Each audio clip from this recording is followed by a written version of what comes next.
Kerap keluar masuk lembaga survei sebagai kandidat cawapres potensial, Gibran Rakabuming Raka akhirnya angkat bicara. Gibran menyebut survei bisa saja salah lantaran dirinya belum melakukan apapun. Kedekatan dan berbagai pertemuan Prabowo Subianto dan Gibran Rakabuming Raka jadi warna tersendiri jelang pesta demokrasi 5 tahun Pilpres 2024. Yang terbaru, Gibran bahkan menjadi sosok dengan tingkat popularitas dan kesuksesan tertinggi sebagai cawapres Prabowo Subianto. Menurut Lingkar Survei Indonesia (DNIJA), popularitas Gibran mencapai 66,5%, mengungguli Erick Thohir, Erlangga Hartarto, dan Caimin. Tidak hanya populer, tingkat kesukaan responden terhadap Gibran menembus angka 82,6%. Merespon hal tersebut, Gibran menilai dirinya belum melakukan apa-apa.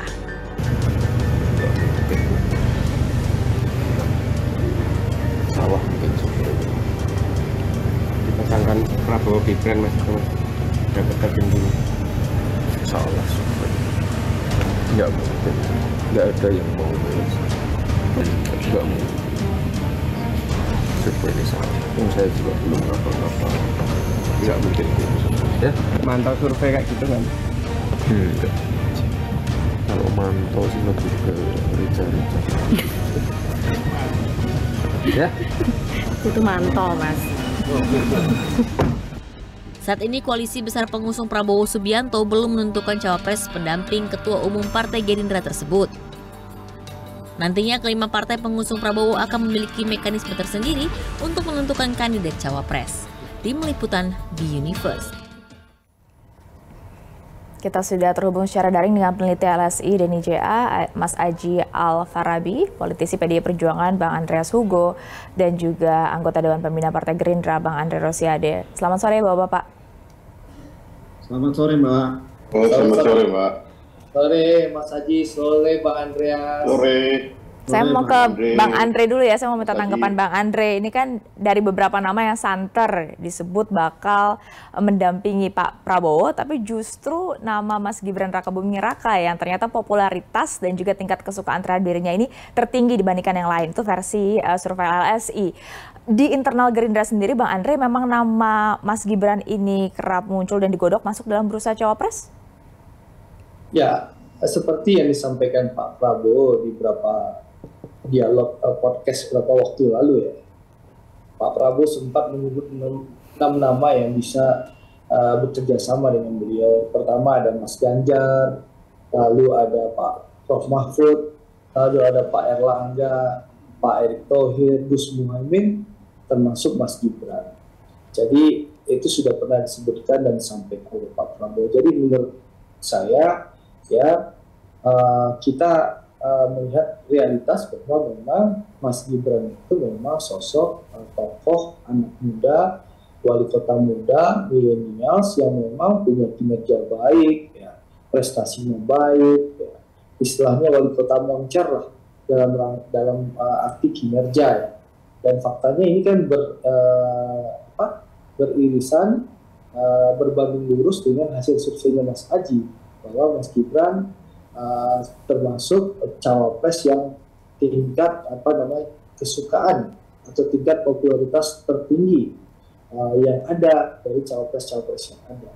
Ini menunjukkan bahwa prestasi-prestasi Mas Gibran itu menunjukkan bahwa rakyat senang dan suka dengan Mas Gibran. Nah, apakah Mas Gibran akan ikut kontestasi? Tentu kita harus bicara fakta bahwa secara konstitusi sampai detik ini kita diskusi, konstitusi kita tidak mengizinkan Mas Gibran ikut berkompetisi karena umur Mas Gibran belum sampai 40 tahun, kecuali nanti apakah bulan September nanti Mahkamah Konstitusi mengeluarkan keputusan untuk mengizinkan atau merubah umur calon kandidat menjadi 35 tahun ke atas, mungkin saja Mas Gibran. Tapi kan sekali lagi sampai saat ini saya tidak ingin berandai-andai karena konstitusi kita masih melarang soal itu.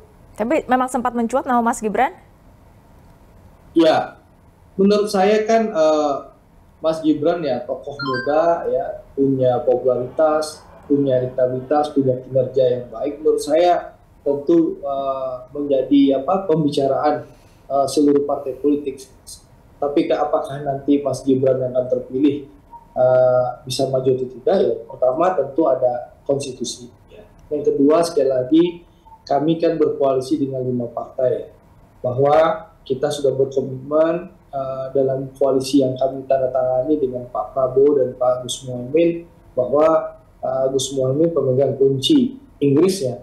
Lalu sekarang bergabung lagi ada PAN, Golkar, dan juga PBB. Tentu insya Allah nanti kami akan menggunakan mekanisme musyawarah untuk mufakat, ya, karena sesuai dengan kearifan bangsa kita, jadi tidak akan ada voting dan tidak ada satupun partai yang akan diabaikan. Jadi insya Allah cawapres yang akan terpilih adalah cawapres yang disetujui oleh seluruh partai. Baik. Rencananya seperti itu. Tunggu sajalah diskusi dan kesepakatan para ketua umum partai yang akan melakukan musyawarah untuk mufakat sesuai dengan kearifan bangsa Indonesia. Oke, saya mau minta tanggapan Bang Andreas. Tanggapan PDIP seperti apa? Ada kader muda PDIP yang kemudian popularitas dan juga tingkat kesukaan terhadap dirinya tinggi, termasuk ketika dipasangkan dengan baca pres dari koalisi lain, Bang Andreas. Saya belum lihat hasil surveinya gitu. Oh, boleh kita tampilkan mungkin grafisnya sekalian biar Bang Andreas lihat? Iya, mungkin tampilkan grafis. Ya, cuma ya hasil survei ini kan kita tahu lah lembaga. Cuma tiap lembaga survei dengan hasilnya, terus kemudian ya macam-macam lah lembaga survei dengan hasil-hasilnya ini kan. Cuma saya tadi dengar komentarnya Mas Gibran gitu, beliau belum bekerja aja hasil surveinya sudah begini tinggi gitu. Ngeri kita lihat dengan hasil survei seperti ini gitu. Artinya luar biasa, sangat luar biasa gitu. Cuma memang ya politik ini kan opini ya. Kalau hukum itu fakta, tapi kalau politik ini opini gitu. Sehingga ya dengan hasil-hasil survei ini tentu akan membentuk opini-opini tertentu gitu. Soal nanti itu ada hal yang berkaitan, masih ada kendala konstitusi. Cuma kalau kami lihat ya jangan sampai kemudian juga terlalu memaksakan dengan melalui opini-opini yang terbentuk ini untuk kemudian juga kader muda ini yang sedang bekerja ini kemudian harus dipaksakan masuk di dalam kontestasi Pilpres 2024 nanti gitu. Ini situasi yang sekarang berkembang ini kan masih sangat dinamis dan cair dengan perkembangan ini gitu. Sebagai sesama kader PD Perjuangan, saya terus terang secara pribadi saya kaget melihat hasil survei ini. Sebelum kita bahas panjang lebar, mungkin lebih tepat saya minta Mas Aji dulu ya untuk menjelaskan kepada kita semua ya, supaya lebih terang benderang nih Mas Aji. Ini kan ada 2 istilah yang dipakai ya, yaitu popularitas dan juga tingkat kesukaan. Ini bedanya dengan elektabilitas apa sebenarnya Mas Aji? Iya, terima kasih Bang Andreas, Bang Andre, Mbak Stefani. Jadi yang pertama ingin saya lanjutkan tadi kata Bang Andreas ya, bahwa politik ini kan persepsi ya. Bahkan dalam pemilu, dalam kampanye ada istilahnya perception is more important than reality ya. Jadi persepsi penting dari realitas. Karena publik menangkap sinyal-sinyal itu kan lewat persepsi yang kemudian ditampilkan dalam bentuk simbol-simbol dalam ruang publik ya. Sehingga itu yang kemudian menjadi ukuran. Jadi saya sampaikan bahwa survei yang kita lakukan, yang kemudian melakukan simulasi antara Pak Prabowo dan Mas Gibran, ini sebetulnya dasar mengapa kemudian dibuat simulasi, karena memang isu ini kan bukan isu yang tertutup atau bukan isu baru ya. Dalam rumors politik di level elit maupun di publik sudah nyaring terdengar ya bahwa ada kemungkinan Mas Gibran menjadi cawapresnya Pak Prabowo, sehingga kemudian dengan isu yang berkembang itu kita mencoba melakukan simulasi. Tapi tentunya bukan hanya Mas Gibran yang kita uji ya, ada beberapa nama lain yang kita uji, yang kita rilis kemarin. Selain Mas Gibran ada juga Pak Erick Thohir, ada Pak Erlangga, kemudian ada Caimin. Jadi 4 nama yang kemudian saat ini ya berkoalisi ya, 4 partai yang berkoalisi dengan Gerindra dengan Pak Prabowo itu kan masing-masing punya kandidatnya untuk calon wakil presiden ya. PKB ada Caimin, kemudian PAN kita tahu ada Pak Erick Thohir, kemudian Golkar ada Pak Erlangga, sehingga 4 nama ini kita uji dalam simulasi cawapresnya Pak Prabowo. Sementara di koalisi Pak Ganjar saat ini kan yang pasti baru hanya P3 yang masuk ya. Ada juga Perindo, tapi Perindo bukan partai parlemen, dan kemudian sampai saat ini nama yang muncul di Perindo pun belum terlalu nyaring terdengar ya. Memang ada sempat tersebut nama Tuan Guru Bajang, tapi tidak terlalu sekuat Mas Sandi ya di Pak Ganjar, sehingga nama-nama ini kemudian kita buat simulasi dalam survei kita. Sehingga dalam simulasi itu memang kalau kita lihat dari sisi angka ya, angka pasangan dari pasangan Pak Ganjar yang kita secara konsisten kita uji dengan Mas Sandi, kemudian Pak Prabowo yang secara bergantian kita uji dengan Pak Erick Thohir, Pak Erlangga, kemudian Caimin dan Mas Gibran. Memang ada sedikit perbedaan hasil ya. Ketika dipasangkan dengan Mas Gibran memang selisihnya lebih tinggi dibanding ketika Pak Prabowo dipasangkan dengan nama yang lain. Mas Deddy, berarti ini memang sudah dipasangkan dari awal ya, Pak Prabowo dengan Mas Gibran, kemudian Mas Ganjar dengan Sandi, kemudian Anies dengan AHY, begitu ya? Jadi tidak ada bongkar pasang, misalnya Ganjar dengan Mas Gibran juga itu tidak ada berarti ya? Ya, memang ini kan tadi saya sampaikan, ini kita ambil simulasi berdasarkan dinamika yang berkembang, yang terdengar di nama-nama yang muncul, kemudian kita lihat koalisi-koalisi di antara poros-poros capres, sehingga nama itu muncul. Tadi pertanyaannya soal popularitas, saya pikir popularitas Mas Gibran yang di angka di atas 60% itu adalah angka yang wajar. Pertama, sampai saat ini beliau adalah satu-satunya kepala daerah di level kabupaten kota yang terpaan publiknya paling besar. Ya, coba kita lihat mana wali kota atau bupati di Indonesia yang punya terpaan atau ekspos publik di media paling besar selain Mas Gibran. Itu yang pertama. Yang kedua adalah ya status beliau sebagai anak Pak Jokowi ini juga kemudian membuat popularitas dan kesukaan terhadap Mas Gibran juga makin kuat. Belum lagi memang muncul nama Mas Gibran sebagai calon wakil presiden, sehingga memang ini kemudian menjadi tantangan. Tapi ingin saya tambahkan ya, kalau saya pikir tadi yang kemudian menjadi PR ketika Pak Prabowo kemudian mengambil Mas Gibran sebagai calon wakil presiden, saya pikir PR pertama adalah di koalisi ya, karena Mas Gibran kan kader dari partai-partai yang berkoalisi dalam koalisi Pak Prabowo. Walaupun memang ini kemudian punya hubungan atau asosiasi langsung dengan Pak Jokowi, tapi saya pikir ini harus menjadi diskusi yang mendalam dalam koalisi. Yang kedua adalah belum tentu kemudian ya sentimennya akan positif ya ketika Mas Gibran menjadi pasangannya Pak Prabowo, karena secara wilayah memang Mas Gibran cukup kuat di Jawa Tengah ya, tapi posisi dia sebagai calon wakil presiden bukan calon presiden, sehingga ini juga menjadi tantangan. Sehingga memang kalau kemudian Mas Gibran menjadi calon wakil presiden Pak Prabowo, ini akan kembali ke sikap PDIP. Saya pikir sikap PDIP itu yang akan menentukan ke depan apakah kemudian dinamika elektabilitas nanti akan berubah atau tidak. Lalu itu saya tanya ke Bang Andreas, ini kan sebenarnya tidak dibongkar pasang dalam survei LSI ini, tapi sebenarnya kalau PDIP sendiri Bang Andreas, apakah memang mungkin mencari cawapres Ganjar ini dari internal PDIP sendiri, misalnya Mas Gibran? Cawapres Ganjar? Ya, apakah mungkin juga PDIP kemudian melihat mungkin saja nanti cawapres yang disandingkan dengan Mas Ganjar juga dari internal PDIP sendiri? Salah satunya misalnya kader PDIP ada Mas Gibran. Ya sekarang kan kita lagi masih dalam proses, masih ada beberapa nama yang muncul dan berkembang gitu.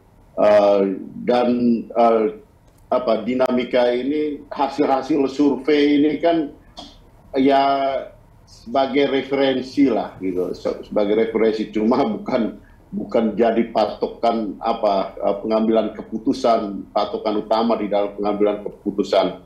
Ada juga survei yang dilakukan oleh internal di PDI Perjuangan, juga ada lembaga-lembaga survei yang kita lihat benar-benar yang menjadi patokan, karena kita tahu lah dalam perkembangan hari-hari ini kan berbagai macam hasil dari survei-survei ini yang tentu ya sebagai referensi, tapi dinamika dan ini akan kita perhatikan terus gitu. Jadi tidak berarti bahwa satu hasil survei ini kemudian menjadi referensi utama untuk keputusan, masih sangat jauh dari itu.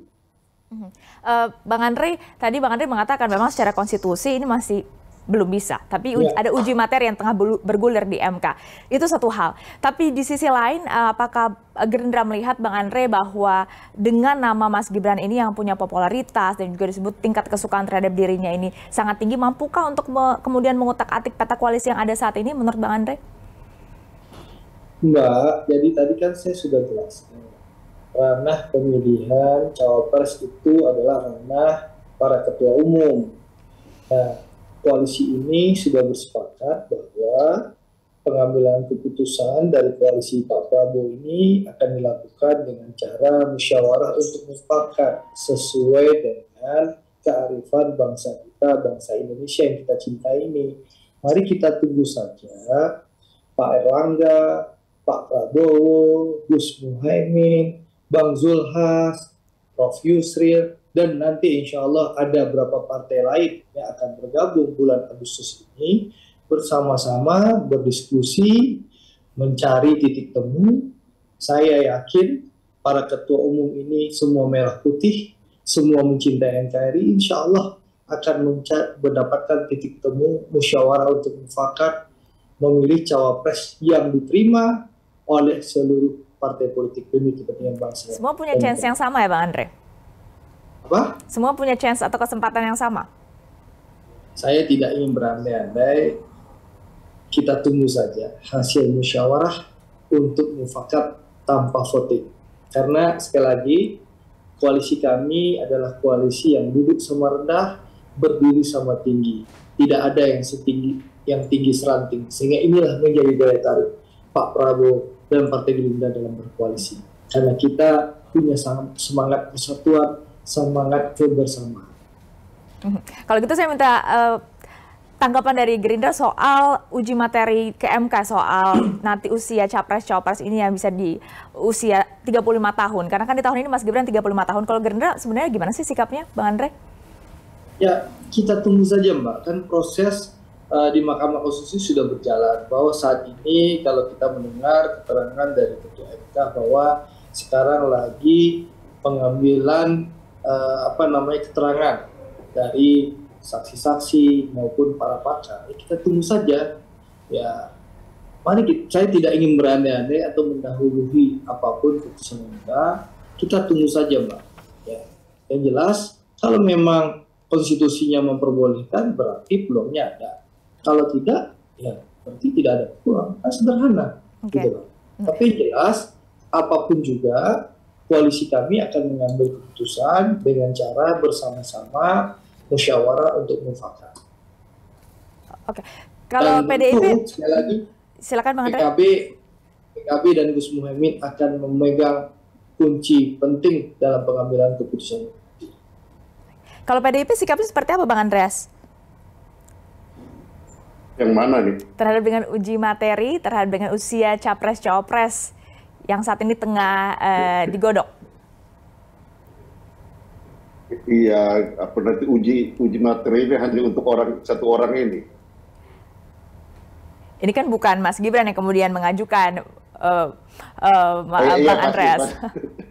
Tapi kan memang kalau kita ingat kenapa kita bahas ini, karena kan kita lagi bahas Mas Gibran yang tahun ini usianya 35 tahun. Iya. Jadi kayaknya rakyat melihat tadi uji materi ini untuk satu orang ini, untuk Mas Gibran. Nanti kita lihatlah ke MK, apakah MK akan memutuskan seperti itu gitu. Oke, PDIP seperti apa tadi sikapnya, Bang Andreas? Ya, soal di MK itu adalah wilayah MK untuk memutuskan. Tapi ya itu tadi ya saya katakan ya, persepsi tadi kan, persepsi politik kan persepsi. Nanti rakyat melihat bahwa ya seolah-olah ya menguji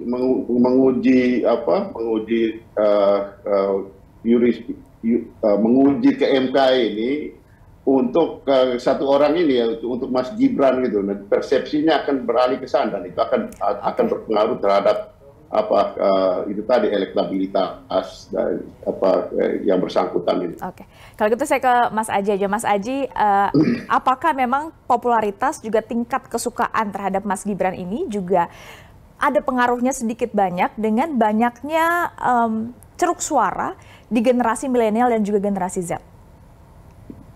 Iya, kalau kita lihat dari total populasi ya, populasi pemilih generasi milenial ditambah generasi Z, itu kan angkanya kurang lebih mencapai 47,7% ya di pemilu 2024. Itu artinya bahwa segmen pemilih ini adalah segmen pemilih terbesar, sehingga pastinya memang apapun ya yang kemudian nantinya dilakukan oleh para capres, ini harus memberikan impresi yang positif terhadap pemilih ini. Tapi saya pikir pemilih ini kan bukan hanya soal keterwakilan ya, keterwakilan generasinya dalam dalam kontestasi pilpres ya, tapi juga terkait soal gaya komunikasi, kemudian isu yang kemudian penting bagi generasi milenial dan generasi Z.